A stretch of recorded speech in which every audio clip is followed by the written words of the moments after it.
Man, you need some Liberty stickers for the back of your truck. At LibertyStickers.com, they've got great state hate, like Pearl Harbor was an inside job. The Democrats want your guns. U.S. Army, die for Israel. Police brutality, not just for black people anymore. And government school, why you and your kids are so stupid. Check out these and 1,000 other great ones at LibertyStickers.com. And of course, they'll take care of all your custom printing for your band or your business at TheBumperSticker.com. That's LibertyStickers.com. Everyone else's stickers suck. All right, y'all, welcome back to the show. I'm Scott Horton, and our next guest is Dahr Jamail, investigative journalist and author. Particularly Beyond the Green Zone dispatches from an unembedded journalist in occupied Iraq. Welcome back to the show. Dahr, how are you doing? I'm good, thanks. Always good to be with you. Great. I really appreciate you joining us today. And now we tried to talk a week before last, and you were in Baghdad, and unfortunately the phone system there still isn't very good, and we could barely hear you, and the phone ended up cutting out. And so I thought, we can change it up a little bit, but I mostly wanted to reprise that interview and just let you talk for about half an hour about what you've seen, who's who these days, the violence. Of course, there's more than 50 killed in bombings today in Iraq, as I'm sure you're aware, on the 10th anniversary. And just tell us where you've been and what you've seen, what's important. I read one piece you did where you're just interviewing the little old lady refugees, the internally displaced, and the hell that they're still going through at this time. And I just, you pick what you think is most important to tell the people, Dahr, and go right ahead, please. You bet, Scott. This trip, I went in to do investigations on 5 stories. I've published 3 so far, and I'll just touch on each of those, starting with briefly the one you mentioned about the ongoing crisis of refugees in Iraq. We don't hear about it so much anymore. I mean, of course, you and I think, talked a lot in the past about back there in the 2006-2007 bloodletting. There were upwards of 100,000 Iraqis fleeing the country on any given month. And we heard about these massive numbers of 2.2 million internally displaced persons at that time and 2 million who had fled the country altogether. Well, we still have hundreds of thousands who fled the country altogether, and internally, even according to the Iraqi government, we still have 1.1 million internally displaced persons. And a lot of these people who have been displaced since the original war started in 2003 on through people who are still displaced from the 2 massive sieges against Fallujah in 2004. And people are scattered across the country, and it's a horrible situation, and they're not getting any assistance from the government. I'm going to move on now to the next main story that I covered. I titled it Iraq War's Legacy of Cancer. We've had so many types of munitions the U.S. military has used in Fallujah as well as across Iraq during the invasion and occupation, namely, you know what I'm going to talk about, which is depleted uranium munitions. The Pentagon admits to using several hundred tons. We're not sure what the exact numbers, but what we are sure of is that there's been a massive escalation in cancer rates for Iraq as a whole, excluding Kurdistan, but also with particular focus in Fallujah, which I'll come to in a moment.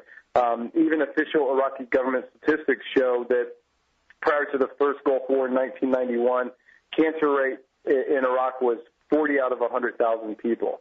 By 1995, 5 years after the first Gulf War, it had increased to 800 out of 100,000. So it had gone from 40 out of 100,000 to 800 out of 100,000. And then by 2005, in the wake of the 2003 invasion, that number had doubled to 1,600 out of 1,000 people.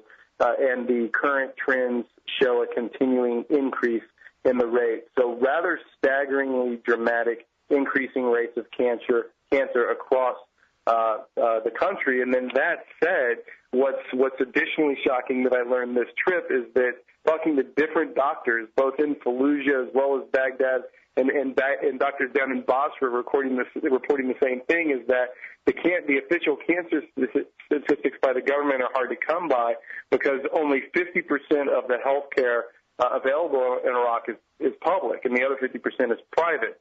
And so we're basically only getting statistics from 50% of people seeking health care. So both of them saying, obviously, do the math, you could theoretically double those cancer rates, which is rather shocking indeed.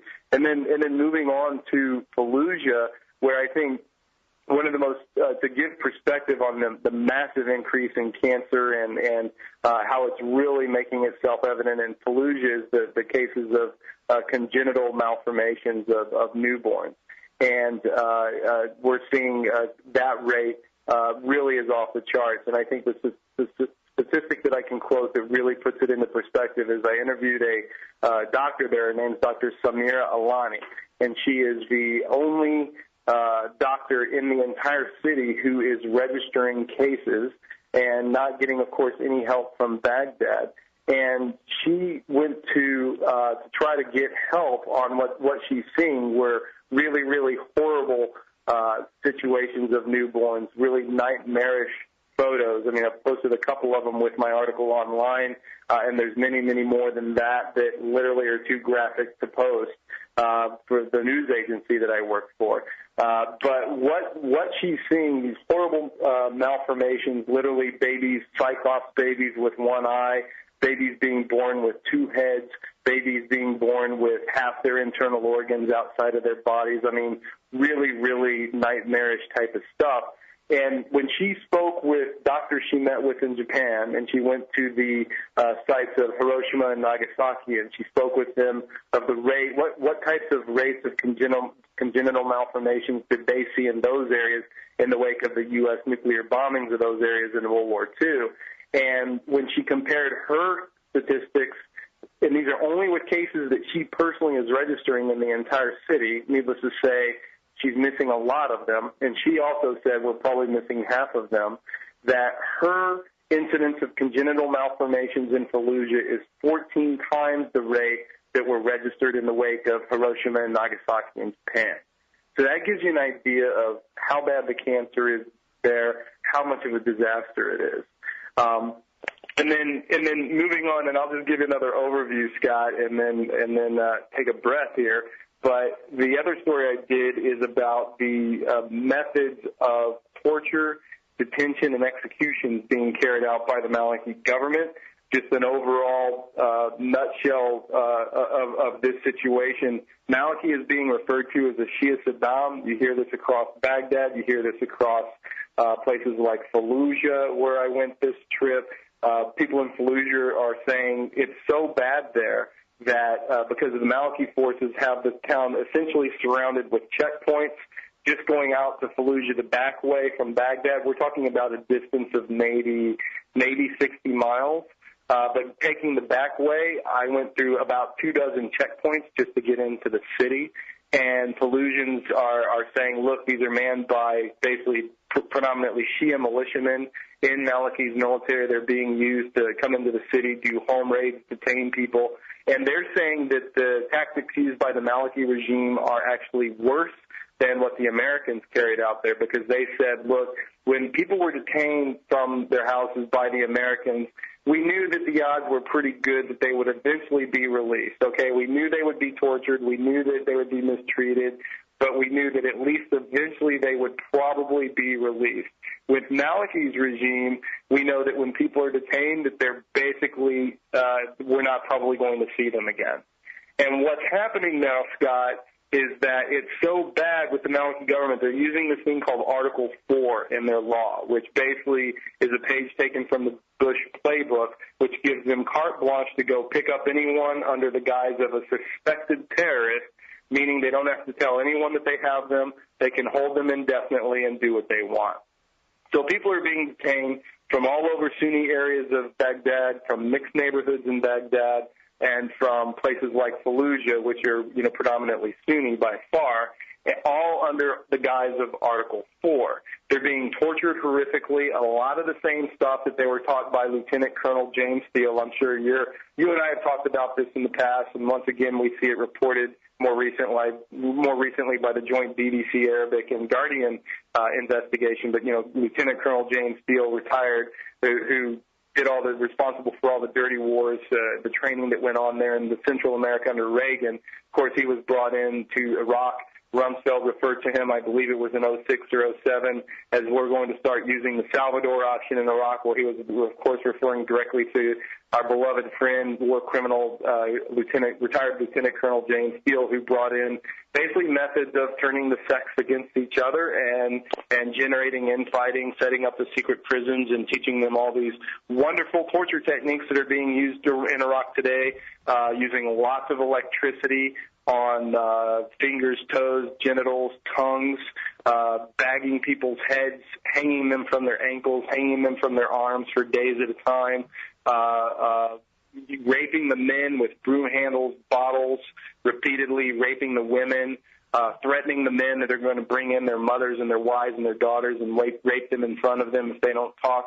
All this stuff, the exact tactics used by retired Lieutenant Colonel James Steele, that kind of thing is rampant across Iraq today. And then the thing that I'll close with is that the amount of executions, Iraq is now executing so many people that it is one of, as far as countries who execute human beings, they are now up near the very top. They are executing just about more people than any other country on earth. They're up right at the top of the scale. All the human rights groups, Human Rights Watch, Amnesty, and others are up in arms over it. Of course, the Maliki regime shows no sign of abating in any of these things that I talked about. All right. Well, let's start toward the end there. You're telling me about, you're talking about the Iraqi army and the Iraqi police, the Dawa party controlled Iraqi government's agents in Fallujah, raises the question, what of the sons of Iraq, the concerned local citizens and those Sunni militias that Petraeus had made the truce with? The way it was back when Bush agreed that we had to go ahead and go at the end of 2011, back in 2008, was that the civil war was more or less over. The ceasefire had been Baghdad had been won by the Shiites, and the ceasefire more or less taken hold. But then again, the Shiite government didn't really control the Anbar province. They really did have quite a bit of autonomy, it seemed like, from the central government, even though they completely lost Baghdad. Maybe that's not right about what the situation was then. That's what I thought the situation was then. But it sounds to me like you're saying that the Maliki government certainly does have a government monopoly of force in the Sunni triangle, more or less, now, to this day. No? Well, no, I think what you said is largely accurate, but it's as you know, as well as anyone, it's of course a bit more complicated than just that, and that the Maliki government, they have the brunt of the power in that he controls the military and most of the police. The Sawa forces that you mentioned, they're largely seen as collaborators, as they were, and they've basically been continuing to be picked off, as antiwar.com does such a fine job of reporting regularly on the daily violence in Iraq. On any other day, you're going to read what you guys are publishing there and see Sawa member in Taji was taken out of the checkpoint. Sawa member was killed in his home along with his family. I mean, you see that kind of thing regularly. And in fact, I had an experience, I think I talked to you back in 2009 was when I was in Iraq. I went into Fallujah and stayed with the Sawa leader. Sheikh Afan was his name. He was the Sawa commander of all of Fallujah. Well, 2 months ago, he was blown to bits, killed by a suicide bomber. So this type of retaliation against the Sawa guys continues. They're seen as collaborators, and the people in Iraq are treating them accordingly. So, but that said, there still is a very, very huge amount of armed resistance in Iraq, as we can see by these bombings happening today. But also, there's not the organization that we saw during the U.S. occupation, but clearly there are Sunni militias that are heavily armed with all kinds of weaponry, and that battle is continuing. So we're seeing daily roadside bombs, daily attacks against Iraqi police and Iraqi army. But Patrick Coburn, in one of his recent articles, really said it well, and this is exactly what I saw in Iraq, and that's that the Maliki government, while they do have all the power, being the military and the brunt of the police force, that doesn't mean that they're in control. They're regularly being attacked and these guys are basically in reactive mode. I mean, driving around Baghdad, you can feel that any given time, any of these people could be attacked, and then they're just going to have to react. So the element of surprise, the element of launching massive coordinated attacks virtually anywhere in the country is still a very, very real threat for both resistance fighters and al-Qaeda, who are very active within the country as well. And we are seeing, another interesting bit that I heard was that there's a lot of the former Iraqi resistance fighters that are now joining in with the increasingly radicalized Free Syrian Army, the FSA, and one of the reasons that the Maliki regime is so nervous about this and is against what's happening up there, the forces that are working to topple the government of Bashar al-Assad, because the word on the street is that the Maliki regime has been afraid that army would turn around from Damascus and head south to Baghdad. Uh-huh. Yeah, that was something that we talked about a week before last, was Patrick Coburn's theory that I think you agreed with, that the entire war going on in Syria is really revitalizing the Sunni insurgency in Iraq. And, of course, maybe this is a pipe dream, at least at this point, but at least a few different times, Dahr, there have been quotes of the al-Nusra Front rebels in Syria, who the administration calls al-Qaeda in Iraq. For that matter, I think they happen to be right about that one, even though it's something that they're saying. It seems like it's actually true. But some of them have said, I guess they still want Damascus, but if we can't take the whole country, at least maybe we can just create a new Sunni caliphate between here and the Sunni provinces of Iraq, because who cares about these old borders anyway?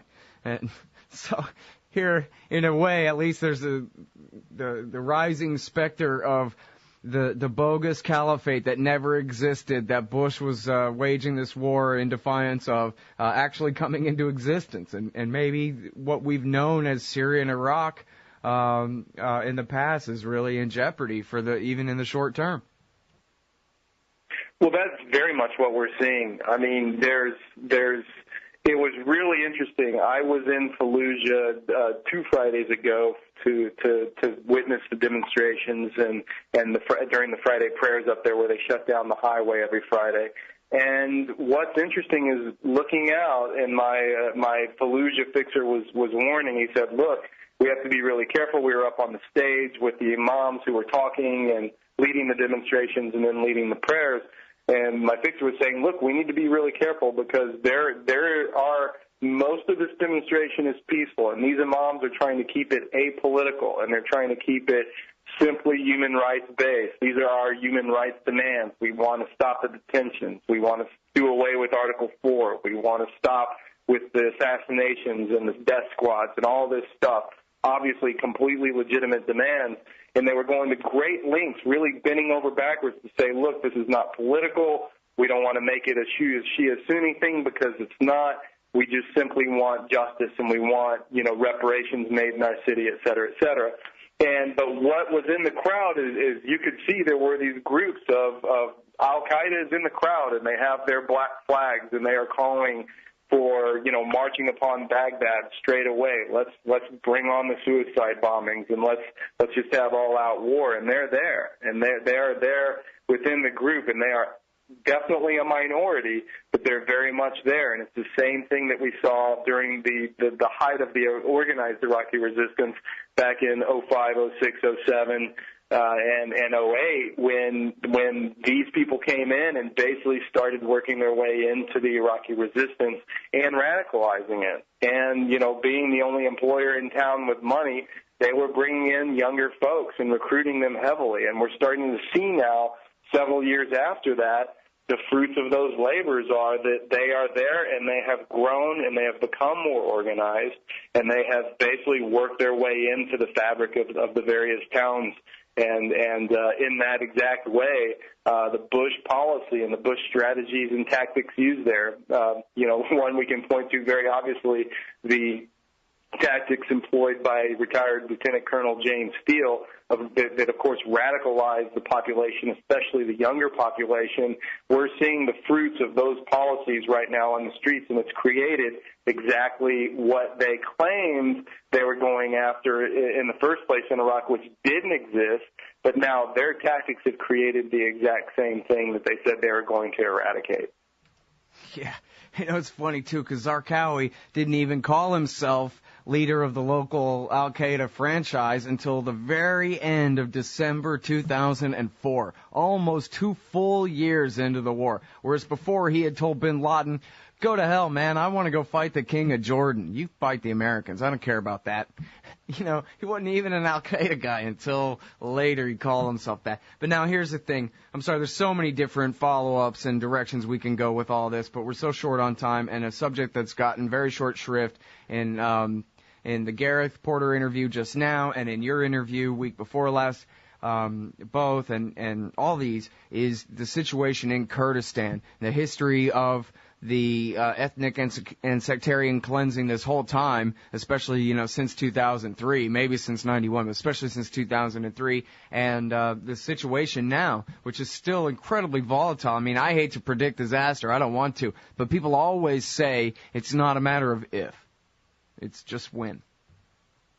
I think so. I'm really glad you brought that up. That's an ongoing crisis. I mean, just look at what's been happening in Kirkuk in the last few weeks, just with the horrendous bombings there. I mean, just nightmarish bombings that are happening there, and I really can't see that going away. And, the great irony is the Kurds have this dream of having their own state and saying things like, look, the Israelis even managed to pull off, creating their own state in the heart of the Arab world, and here we are. We're already Muslim, and we can't even have our own state. Why not? But the reality is the closer that they might come to really becoming an independent state, in Iraq, for example, then that the higher the odds become of being crushed by Iran or Syria or Turkey or Iraq. I mean, they're truly in a no-win situation. And so, obviously the Maliki regime has its hands full with just trying to maintain control of Baghdad and the other parts of Iraq that it does have some semblance of control over. But, it was within the last couple of years that they felt threatened enough and angry by the Kurds in their moves to keep more of the oil resources for themselves and not pay the dividends to Baghdad, yet still wanting economic assistance from Baghdad and bickering in the budget for that. The Maliki regime decided, well, we're going to roll a bunch of military up there with the borders and threaten an invasion of Kurdistan. So, again, we're seeing history sort of repeat itself. And so that is another ongoing problem. We still see sometimes Turkish airstrikes in the Kurdish areas whenever the rebels start launching some successful attacks on the Turkish military. And so, very, very much unresolved. And it's just, another set of problems for a specific part of Iraq that are very, very unique, but really goes to show that even Kurdistan, supposedly the most stable part, definitely the most stable part of the country overall, is racked with its own set of problems. All right, with that, we have to leave it there. Thanks so much for your time. It's great to talk to you again, Dahr. Always a pleasure talking with you, Scott. Thanks a lot. All right, everybody. That is Dahr Jamail. He covered the worst years of the Iraq War. Read his book, Beyond the Green Zone, and find him these days at aljazeera.net. He's, as he said, he's got 3 so far, 2 more coming about the ongoing conflict in Iraq and the state of things 10 years after the American War. Thanks, everybody, for listening. See you tomorrow. Hey, all, Scott Horton here, inviting you to check out wallstreetwindow.com. It's a financial blog written by former hedge fund manager Mike Swanson, who's investing in commodities, mining stocks, and European markets. Wall Street Window is unique in that Mike shows people what he's really investing in and updates you when he buys or sells in his main account. Mike thinks his positions are going to go up because of all the money the Federal Reserve is printing to finance the deficit. See what happens at wallstreetwindow.com. And Mike's got a great new book coming out, so also keep your eye on writer MichaelSwanson.com for more details. Hey y'all, Scott here. Like I told you before, the Future Freedom Foundation at FFF.org represents the best of the libertarian movement. Led by the fearless Jacob Hornberger, FFF writers James Bovard, Sheldon Richman, Wendy McElroy, Anthony Gregory, and many more write the op-eds and the books, host the events, and give the speeches that are changing our world for the better. Help support the Future Freedom Foundation. Subscribe to their magazine, The Future of Freedom. Or to contribute, just look for the big red donate button at the top of FFF.org. Peace and freedom. Thank you. Hey, y'all. Scott Horton here for the Council for the National Interest at councilforthenationalinterest.org. CNI stands against America's negative role in the ongoing Israeli-Palestinian conflict, the war party's relentless push to bomb Iran, and the roles played by twisted Christian Zionism and neocon-engineered Islamophobia in justifying it all. The Council for the National Interest works tirelessly to expose and oppose our government's most destructive policies, but they can't do it without you. Support CNI's push to straighten out America's crooked course. Check out the Council for the National Interest at councilforthenationalinterest.org and click Donate under About Us at the top of the page. That's councilforthenationalinterest.org. Hey y'all, Scott here. First of all, thanks to the show's sponsors and donors who make it possible for me to do this. Secondly, I need more sponsors and more donors if the show is to continue. ScottHorton.org/donate has all the links to use PayPal, Give.org, Google Wallet, WePay.com, and even Bitcoins to make a donation in any amount. You can also sign up for monthly donations of small and medium-sized amounts through PayPal and Give.org. Again, that's ScottHorton.org/donate for all the links. To advertise on the site or the show, email me, Scott@ScottHorton.org. And thanks.